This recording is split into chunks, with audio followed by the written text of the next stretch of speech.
Jika ini benar, ini lebih biadab daripada binatang. Kenapa presiden nggak boleh bilang dablek? Dablek itu, monyet-monyet, maling-maling itu dablek.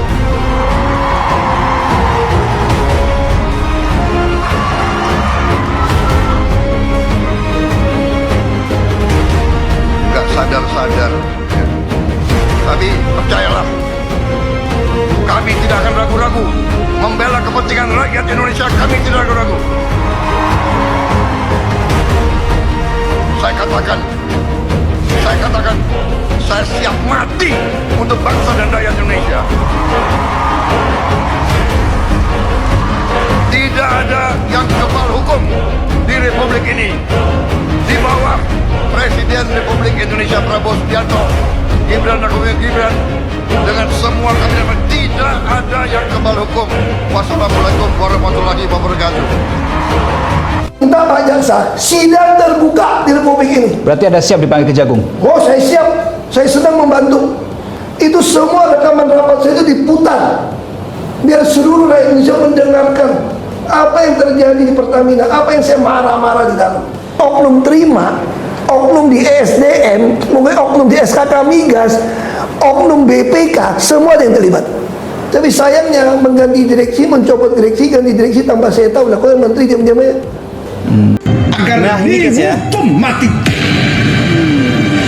Ini mantap sekali guys ya, para koruptor, khususnya koruptor atau skandal korupsi Pertamina ini guys akan dihukum mati guys ya. Oke, bagaimana videonya, kita reaksi bareng biar nggak gagal paham. Oke, kita lanjut tonton videonya guys. Bagaimana peran MPR RI sebagai lembaga legislatif dalam mengatasi korupsi di Indonesia, terutama dalam konteks pilar kedaulatan rakyat. Kita ketahui bahwa baru-baru ini terkuaknya kasus korupsi Pertamina. Negara ini korupsi tumbuh subur. Ada KPK, ada jaksa, ada polisi, tapi tumbuh subur. Dulu orang hanya berani korupsi 100 juta, 1 miliar. Udah santer betul kepala daerah kalau korupsi 10 miliar, 20 miliar. Sekarang korupsi triliunan.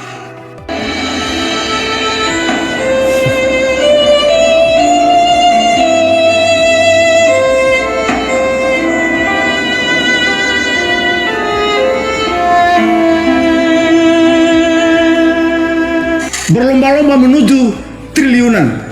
Ada yang korupsi 100 triliun, ada yang korupsi 271 triliun. Sekarang ini korupsi Pertamina 950 triliun. Jadi hebat kan? Sesungguhnya berarti kita kaya. Tapi koruptor-koruptor ini memang masih menggerogoti kita. Tapi kalau ditangkap, coba lihat itu, benci sekali saya itu sama si yang ditangkap kemarin tuh, Direktur Patra Niaga itu. Mukanya ya, coba lihat mukanya itu. Melalui forum ini, saya meminta kepada Bapak Presiden untuk memantau penegakan hukum terhadap korupsi Patra Niaga ini agar dihukum mati. Nah ini guys, sepakat sekali guys ya apa yang dikatakan si bapaknya ini guys ya, selaku MPR RI ini guys ya, untuk dihukum mati para koruptor ini guys ya. Saya sepakat sekali guys ya. Kalau kalian sepakat ya guys?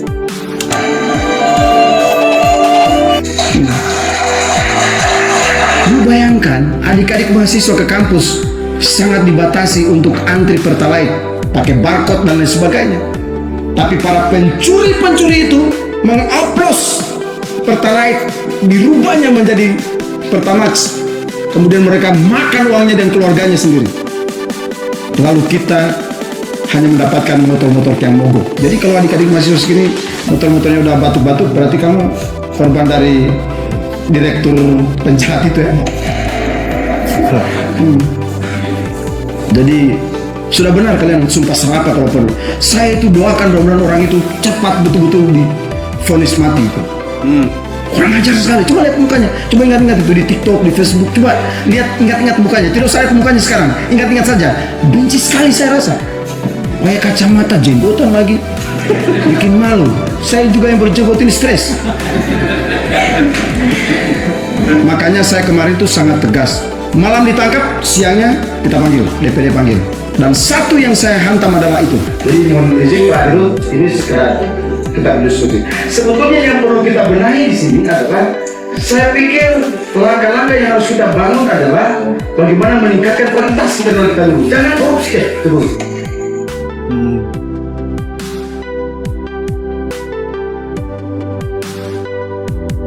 Nah itu guys ya, Bapak Umar Bonte ya guys, SHMH selaku Dewan DPR RI guys ya. Nah maaf MPR RI, maaf ini MPR RI guys ya. Jadi mengungkapkan itu semua guys. Untuk Pak Presiden Prabowo ya diminta untuk menghukum mati para koruptor Pertamina ini guys ya. Kalau kalian setuju gak guys ya? Kalau setuju bisa komen di kolom komentar. Oke, kita lanjut tonton video berikutnya guys. Nah ini guys ya, Pak Prabowo tidak kompromi dengan korupsi, alhasil mega korupsi Pertamina diungkap. Wah ini mantap guys. Mungkin saya akan cek kembali anggaran, saya akan sisihkan anggaran khusus untuk pemberantasan dan pengejaran koruptor ini. Kalaupun dia lari ke Antartika, aku kirim pasukan khusus untuk nyari mereka di Antartika. Presiden Prabowo Subianto menyatakan bahwa dia tidak akan kompromi kepada koruptor. Dia akan menyediakan anggaran khusus untuk mengejar koruptor sekalipun ke Antartika. Luar biasa. Alhasil, pada awal tahun ini, Presiden Prabowo Subianto berhasil membongkar mega korupsi di Pertamina. Tak tanggung-tanggung korupsinya, dalam waktu hanya 5 tahun nilai korupsinya 1.000 triliun. Tak tanggung-tanggung, hampir separuh dari APBN setiap tahun. Luar biasa, hebat Pak Prabowo. Nah betul sekali Pak Prabowo pencen ya. Hebat guys ya, memang hebat Pak Prabowo ini guys. Dia sudah mengungkap ya kasus-kasus besar guys ya, terutama di Pertamina ini guys, kasus korupsi Pertamina ini guys ya, selama 200 hari kepemimpinan Pak Prabowo ini guys ya, luar biasa sekali ya. Semoga saja selanjutnya untuk kepemimpinan Pak Prabowo ini bisa mengungkap kasus-kasus ya, skandal yang lebih besar lagi ini guys ya, supaya Indonesia ini bersih guys ya. Oke, bagaimana pendapat kalian bisa komen di kolom komentar. Oke, lanjut tonton video berikutnya guys. Nah ini guys ya, pernah berpikir mengapa para tersangka berani melakukan operasi gila seperti ini? Semua pelaku kasus Pertamina Patraniaga dalam BAP mengaku mengikuti arahan dan dijamin keamanannya oleh Boy Thohir dengan bantuan Menteri BUMN Erick Thohir. Pengakuan ini juga didukung dari hasil penggeledahan rumah Riza Khalid, ayah salah satu tersangka. Kejagung berhasil mengumpulkan barang bukti termasuk catatan keuangan dan dokumen yang menyatakan keterlibatan Boy Thohir dan beberapa tokoh berpengaruh lainnya. Jaringan terorganisir Erick Thohir berperan untuk menjamin keamanan operasi Patraniaga dengan mengikutkan Karyoto, Kapolda Metro Jaya, dan mantan Deputi Penindakan KPK. Sementara itu, Erick juga membawa Boy Thohir dan Riza Khalid untuk mengelola operasional impor dan oplos BBM yang dilakukan melalui anak Riza, Kerry Adrianto. Operasi ini juga memiliki narah hubung, yaitu Arya Sinulinga Stafsus BUMN dan tangan kanan Erick dan Boy Thohir serta 2 juru kirim Hussein. Uang hasil tipu daya berdasarkan bukti catatan dan dokumen hasil penggeledahan rumah Riza Khalid. Nah ini guys ya, berawal dari rumah Riza Khalid guys ya, akhirnya siapa saja di belakang atau di balik layar korupsi Pertamina ini guys ya terungkap ya, termasuk tadi Boy Thohir, Erick Thohir ya, sama si Kapolda Metro Jaya itu siapa, si siapa tadi namanya. Ya itulah intinya, terungkap semua guys ya. Ini luar biasa sekali nih guys ya, mantap pokoknya Pak Prabowo guys ya. Oke, bagaimana pendapat kalian bisa komen di kolom komentar. Oke, kita lanjut tonton video berikutnya. Nah ini guys ya, Ahok siap bantu Kejagung bongkar korupsi Pertamina, ancam putar rekaman rapat. Ahok nggak jadi dirut, jadinya malah komisaris. Makanya kenapa orang takut saya jadi dirut, demo-demo. Kenapa saya dikurung, tidak boleh jadi dirut. Janjikan saya jadi dirut untuk membereskan. Makanya saya hanya bisa melakukan sebatas bisa saya awasi. Saya boleh keluar dari sini, tapi catatan yang saya punya, kalau rezim betul-betul mau membereskan negeri ini dari korupsi di migas dan Pertamina, saya berani jamin saya dengan data ini akan penjarakan kalian semua. Logikanya gini nih, kalau memang beneran Ahok terlibat, pasti Ahok berada di pemerintahan supaya lebih aman, supaya ada jaminan, supaya ada backing yang kuat biar dia nggak terseret dalam kasus ini. Yang kedua, ngapain Ahok cuap-cuap, speak up di publik, dia bilang dia siap membantu Kejagung untuk menuntaskan kasus korupsi di Pertamina, tapi Ahok minta sidangnya terbuka supaya masyarakat tahu, publik tahu, supaya tidak ada main belakang di persidangan. Ngapain Ahok bilang gitu? Ya lebih baik diam-diam aja, gak usah speak up. Dan Ahok kan berada di luar pemerintahan, itu pasti lebih berbahaya bagi dia, lebih gampang pasti terseret dalam kasus ini nih. Nah ini guys ya, ini menyayangkan guys ya. Seharusnya kata mas-masnya tadi Ahok gak usah ikut ngomong guys ya, atau ikut bicara guys ya. Tapi kalau memang Ahok benar ya, demi kebenaran atau demi tegaknya hukum di Indonesia yang bersih ya guys ya, akhirnya Ahok jadi ikut-ikutan seperti itu guys ya. Ya semoga saja apa yang dikatakan Ahok ini sesuai fakta ya guys ya. Oke, bagaimana pendapat kalian bisa komen di kolom komentar. Oke, kita lanjut tonton video berikutnya guys. Nah ini guys ya, Hotman Paris sekarang nyerang Bang Ahok lagi. Lu maunya apa di negara ini? Wibowo guys. Udah bener, Pak Ahok itu ngebuka semua data-data tentang korupsi. Kok lu yang sewot? Lu sebenarnya gimana sih? Sebenarnya lu pendukung koruptor atau gimana ini Hotman Paris? Hah? Serang sana serang sini, kondisi sakit loh. Lu fokus berobat Hotman Paris, napas lu aja udah tertengal-tengal. Ya, nggak usah ngurusin negara ini dulu, berobat dulu, ya. Nanti lu akan berhadapan sama gue di segala urusan pengacara. Terang, gue nggak akan tinggal diam. Gue pasti akan melawan lu di semua kasus. Kasus yang lu pegang, kalau ada yang nyuruh gue lawan lu, gue akan lawan.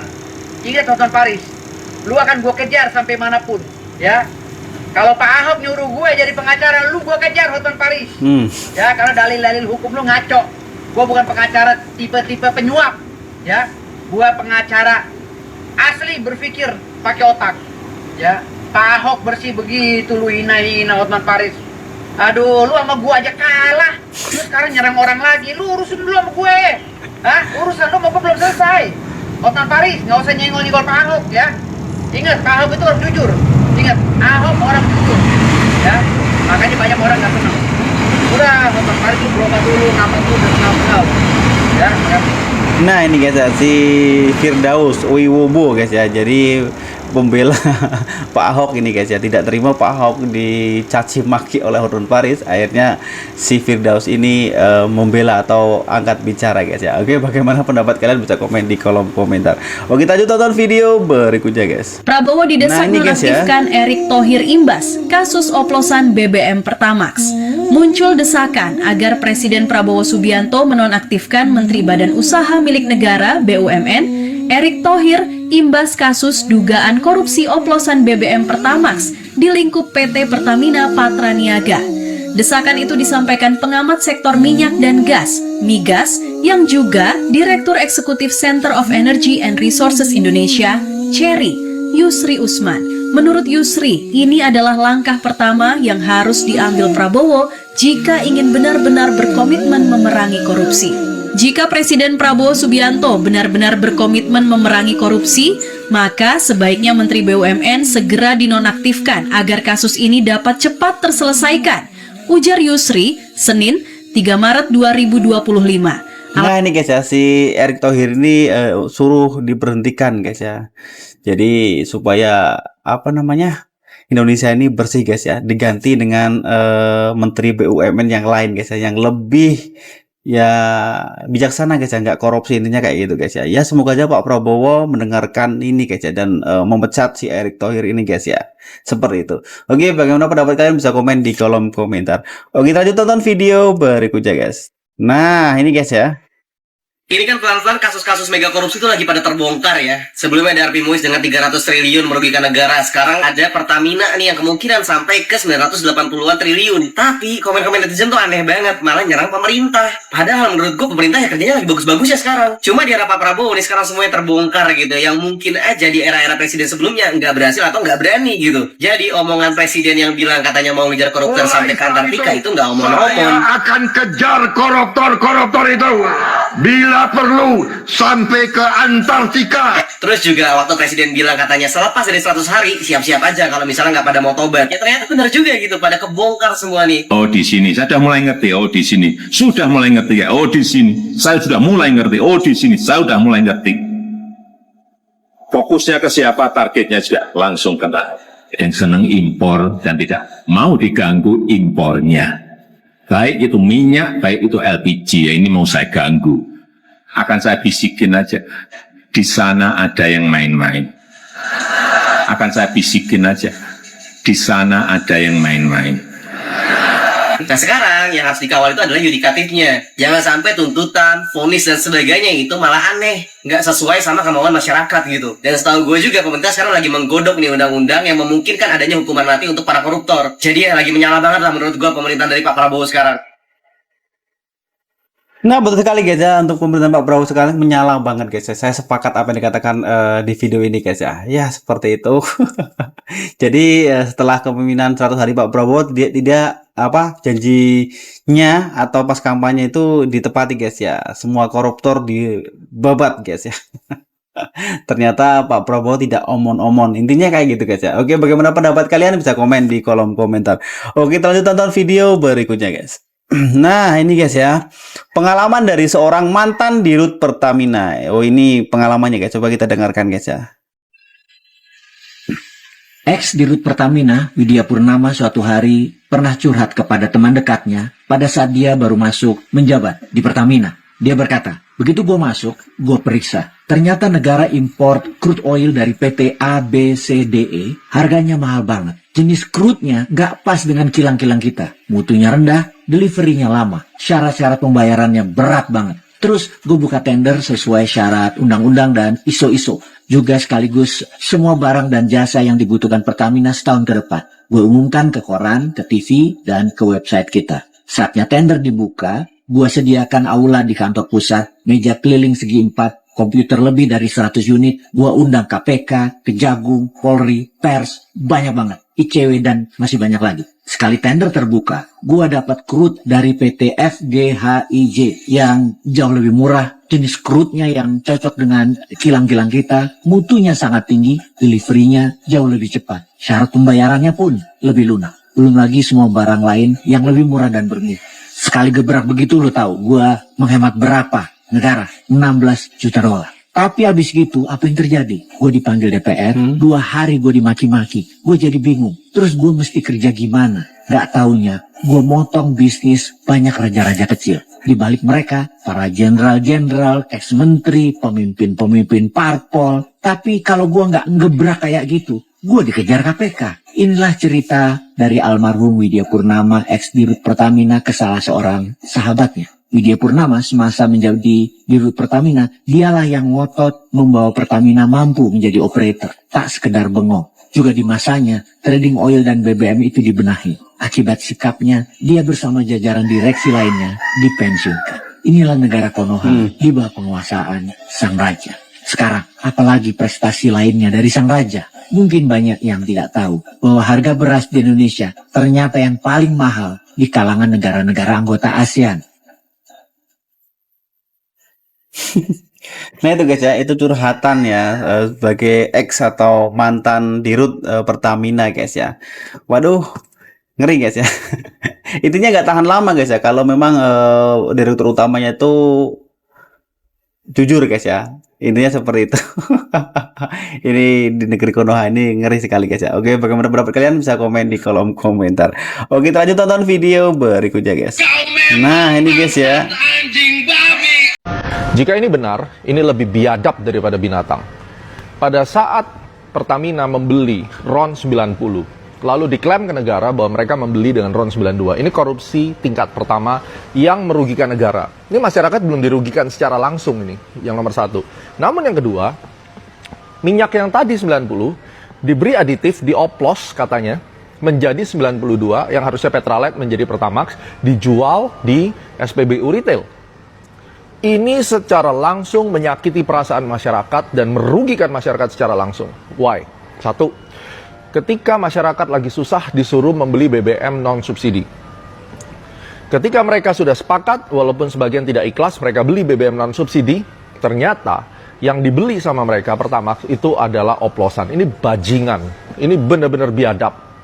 Yang kedua, mobil-mobil yang mereka harus isi dengan Pertamax terpaksa mengalami kerusakan bagi sebagian mobil karena mendapatkan RON yang lebih rendah. Maka biaya kerusakan ini juga harus ditanggung oleh masyarakat. Yang pertama, masyarakat sudah beli lebih mahal untuk barang sampah. Yang kedua, mobilnya rusak juga tidak ditanggung oleh pemerintah. Jadi Anda, para tersangka, Anda lebih biadab daripada binatang. Dan ingat, anak-anak Anda, keluarga Anda akan menanggung karmanya. Mudah-mudahan nggak ada yang sakit langsung meninggal. Ya, kalian tahu apa yang kalian lakukan itu benar-benar luar biasa menyakiti hati perasaan masyarakat. Korupsi senilai 193 triliun, kalau saya tidak salah, itu hanya 2023. Secara keseluruhan sudah hampir 1.000 triliun. Dan itu negara kita dirugikan dan uang masyarakat dirugikan. Anda bisa bayangkan, ketika sudah ditangkapnya para bajingan-bajingan ini, melalui berita yang saya lihat di Lambe Tura, bahkan konferensi pers dari mungkin ya, public relationnya Pertamina masih menyangkal dan mengatakan bahwa itu tidak terjadi dan kualitas baik-baik saja. Ini menyakiti seluruh masyarakat dan saya sangat tersakiti. Seandainya terbukti bahwa oplosan itu terjadi, menurut saya kepada teman-teman dari Polri, orang ini harus ada yang melaporkan untuk pasal 242, keterangan palsu, dan harus dipidanakan. Jadi menurut saya, kejadian yang menimpa masyarakat melalui kasus Pertamina adalah sebuah contoh hancurnya harapan bangsa Indonesia dan ditindasnya hak rakyat yang sampai pada akhirnya banyak Gen Z yang apatis. Saya mengapresiasi pemerintahan Pak Prabowo dan benar-benar mulai membersihkan dan menangkap para penjahat-penjahat ini. Mudah-mudahan tidak diberikan hukuman ringan karena jika terjadi di negara lain, udah pasti hukuman seumur hidup atau hukuman mati karena ini merugikan seluruh masyarakat Indonesia. Not to mention berapa uang yang dirugikan dari negara.